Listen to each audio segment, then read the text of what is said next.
Hello, Parrot Bliss. In this video, I wanted to give you a Lorenza and Hermione update.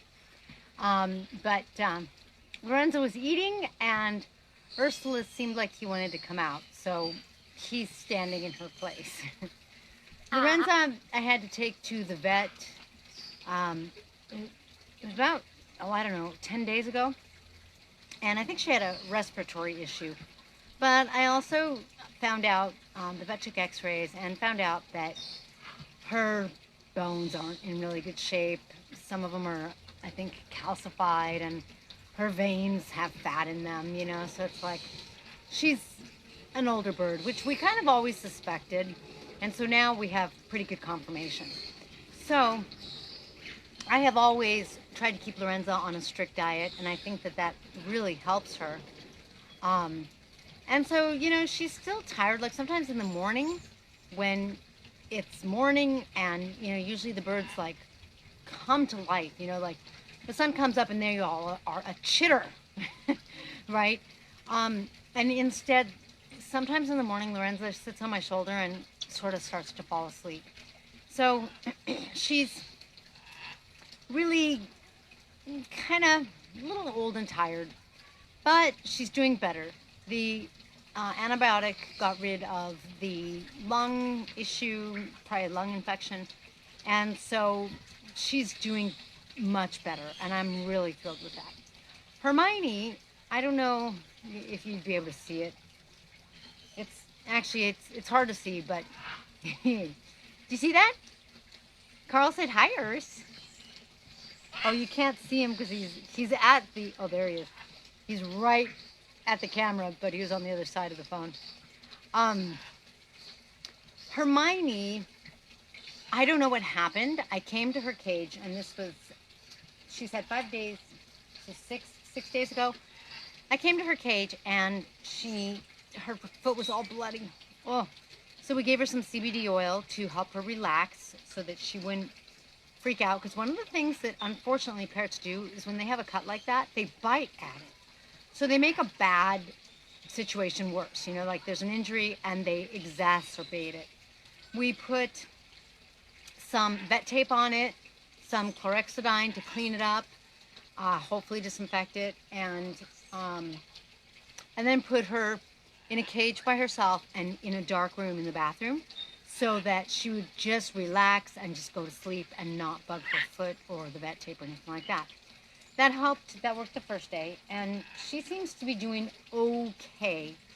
But today I noticed that her foot's still open, and it's not bleeding, but it's a little red, bloody, and so I think she has gone back to picking at it. We had sprayed it, you know, the day we found it, and then the day after, and then we stopped because it was looking better, and I thought it was healing. But now I'm starting to think, you know, like I had to spray it again today because it seemed like it wasn't doing well. And Hermione is pretty darn tame. I've only had her for half a year, 3/4 of a year. But she, you know, I didn't raise her. I don't know how old she is. She's another one that I got as an adult.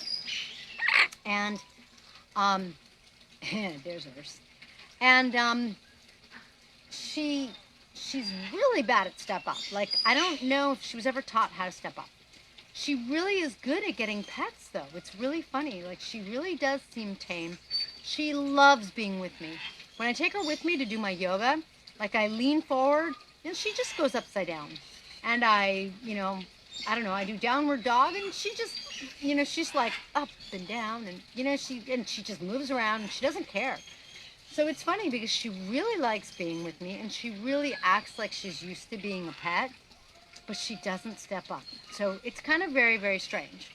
So she's not very good at stepping up, and we were trying to get her to step up so that we could spray her foot, and she flew into the, like, 2 windows. Oh, that just, you know, it really bothers me when they fly into the windows because, you know, you're really concerned. I mean, they could break their necks, they could seriously injure their beaks. It could be really bad, and it's not like they fly slowly. So, you know, we decided to clip her wings, and I actually haven't seen her fly, so I think she knows that they're clipped. We didn't do a big, heavy clipping, but safety first. I just, it's like she's got an injured foot. I have to monitor her. And sometimes I just hate clipping. It's, Hello, Adeline. Did you see that? Hear that? She called you beautiful. Or Urs, but Urs would be handsome because he's a boy. So, anyway, so that's the update with Hermione and Lorenza, who Urs is standing in as the Amazon. Ursulus is also doing really well. I'm still waiting for some of his feathers to finish replacing themselves and get pretty because his wings are all funky. But anyway, everyone's doing well. I've got birds recovering. Oh, see, look, she's getting sleepy. I don't know if it's because it's getting late or I'm a little concerned. Whenever, your parrot gets a cut or anything like that, you kind of really want to monitor them because they could get an infection. And they just seem prone to falling quickly if they get an infection. So I'm really monitoring her, kind of watching if she's at the top of the cage, at the bottom, if she's sleeping a lot, if she's fluffing her feathers, which is kind of, hard to say because when they sleep, they fluff up. So is it like I'm not feeling well fluff or I'm sleeping and I'm keeping myself warm and cozy fluff? It can be really hard to tell. Actually, it's one of the things I want to do a video on, probably on Tuesday. I want to see what Tony says as to what signs to look for illness in your parrot. Because we've gotten a lot better at identifying it.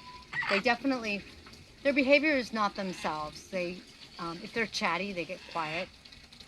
But a Senegal, for example, they're not very chatty. They're not very loud birds, so they're kind of really great apartment birds or, birds that you can't have an outdoor aviary, in which case you just have to have some good UV lights for them. But, they screech. When they screech, it's pretty screechy, but generally they're pretty quiet. So for me, the noise level is the first indicator. If you have a loud, a talkative parrot or a loud parrot, good boy, look at your wings. Good wings. Nice. Oh, gorgeous wings. Trying to encourage the wings. Oh, good wings. Good wings. Wow, Ursula. If you have a talkative parrot, that's the first sign when they kind of quiet down. And those were both signs that we saw in Hermione and Lorenza. And, oh, look at that. Good wings. Mercedes, I'd love to answer questions. I answer everything I see. So if you have a question, post it. I love doing videos to answer questions. So by all means, let me know what you want to learn about. But another sign, is if your parrot's real inactive, then, like Ursula's right now, he's moving around a lot. Parrots are like monkeys with feathers. I would say, though, the bigger birds, well, some of them are still monkeys. Like the African greys, they don't quite monkey around as much. I mean, they do some, but not as much. And the Amazons, they're kind of in the middle. The smaller parrots, man, they're so active. They're all over the place. So you can really tell when a small parrot isn't feeling well because they stop moving around. They stop, they really get quiet and they just kind of, it's like I'm invisible. So anyway, those are some of the things we've learned to look for. But I'd love to hear some more professional ideas as well. And so I'm looking forward to seeing if we get to do a video on Tuesday and find out about that. Look at you. Look at your wings. I'm trying to teach him to do wings on command. I'm also trying to teach him to say hi on command. Hi, Ursula. Say hi, Ursula. That was the screech. Say hi, Ursula. All right, well, there's nothing better than ending a video with a trick, but are they for sale? I have parrots that are for sale. Sometimes I do rehome them. Sometimes I get a rescue, and then they'll be available. But right now, it's just parrots. And the parrots are the little guys. They are the second smallest citizen or parrot, and they're about 30 grams. They're very cute, very easy. If you don't want a loud bird that makes a mess, stuff like that. The parrots are really, they're really cute, really sweet, really easy. They're small, so like if you have a small cage for them, but you let them out, it's not that bad because they, they fly around and they're very active, and they can get really. My Annie, when she sees me, she always flies on me, and she just stays on me, and so they can be very sweet and very loving. And I've never tried to teach one of my parrots to speak, but they say that you can teach them how to talk. Of course, most parrots talk in their parrot voice, not in a not like the African greys where they really sound like people kind of thing. And actually, Amazons are really good talkers as well. I had Amazons available last year, but not anymore. Not anymore. So those are the ones I have available. But if you want, Mercedes, if there's something you're looking for, you can always let me know, because I know a couple pet stores, and we go sometimes, like we either go to get food, or sometimes we go for fun, or sometimes we go for a toy. So I tend to know what they have. I know one of the managers super well. I can text like 3 different owners. So if there's something you want, I am super comfortable with these pet stores, these exotic bird stores. They're not going to scam you if you are comfortable having a bird shipped to you. So you can also just let me know what you're looking for, and I can put you in touch with someone who either has them or who I think might have them, kind of thing. All right, so that's our update for tonight. Thank you for joining us. Wings! Ursula, say hi. And I haven't taught him to say bye. Say hi, Ursula. Say hi, Ursula. Oh, well. Thanks for joining me, and thanks for the question, Mercedes. Anytime you have a question, probably the best thing to do is message me, because then I get it on Parrot. Otherwise, I'm not the only one that checks the page. My daughter has access, and my husband has access. So sometimes when there's a post, I don't necessarily see it, like if people say things. Because sometimes they see it, and they think I'll see it, and I'll answer, and, and it gets a little confusing. So, writers? All right. I think oh, African gray for 26 years. How cool. Do you have any issues with your African gray plucking? We have 4 African grays, adopted all 4 as adults. There's nothing my husband and my daughter would like better than for one of our 2 pairs, to have a baby. But 3 of my adults, they pluck. We got them as pluckers, which means that they're pretty much going to be pluckers all their lives.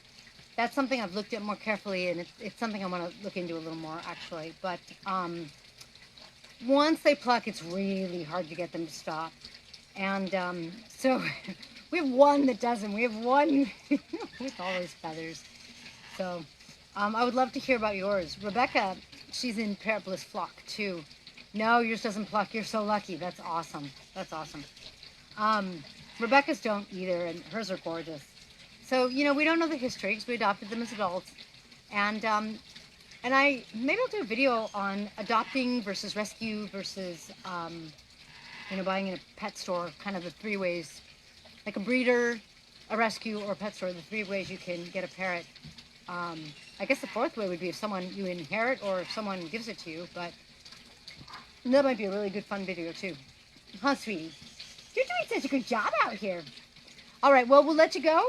Thank you for joining us. If there's a topic you want to find out about, please message or post, and be sure to get the Parrot Bliss Bond, which is available on Amazon in hardback, and as soon as I get my act together, I will upload the ebook version. I wanted to add pictures to the ebook version, and I'm hoping to get some good pictures, and so I just haven't finished that one up yet.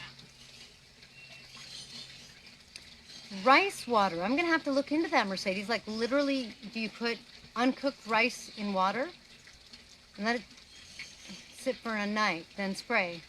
Well, I'm going to have to look into that and research it, because they are the only 3 out of all of our parrots. They are the only ones that pluck. And, of course, African greys are notorious for plucking. And we don't have cockatoos because, unfortunately, that's my outdoor aviary, and I don't use it at night. Oh, there's a mama duck with her babies. I would try to show you guys, but I think it's too far. You know, it's really interesting. Having outdoor parrots is not easy. You have to make sure they have shelter, make sure that their food can't get pooped on by another bird flying overhead.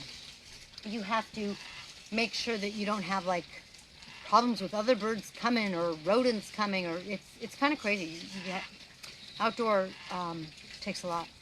Okay, yes, I wonder if that was uncooked. Okay, I'm gonna totally try that because Zeus, one of our Africans, is escalating. Well, I don't know if he's escalating or not, but you know, I asked the vet. She said there's nothing wrong with it. It's kind of like a human being bald. There's nothing wrong with it, especially because they're not outdoors. It's not cold. Like, you know, they don't have to deal with the elements kind of thing. But you look at them and, you know, you want them to, they know they have feathers. They preen their feathers. They take care of their feathers. They don't like when their feathers are clipped. So it would, you know, it's like, it'd be nice. It'd be really nice. And so it is a battle that I think I'm not going to win, and I'm totally fighting anyway. One of the things we try to do is spray them often. Oh, see, like right now some birds flew over. If they pooped and it fell into my aviary's water or food, you know, who knows what kind of disease or bacteria they could pick up. So outdoor aviaries can be kind of tricky. Anyway, we spray them with mist for a shower. Yep, thanks Mercedes, I will. I'll definitely look it up. Oh wow, maybe I could show you guys that crane. Oh, that's beautiful. We spray them with the mist because that's really good for them. It's important for their hygiene, but in addition to that, it's supposed to help with, look at that crane. I know it's little and I don't believe it'll zoom. It did zoom. So that's how we try to do it. All right, I'm totally ending the video on this beautiful crane. Oop. Sorry, I've got Ursula's climbing up my arm and oh, there it goes. That's the end. Thanks for joining me, guys. We'll see you next time.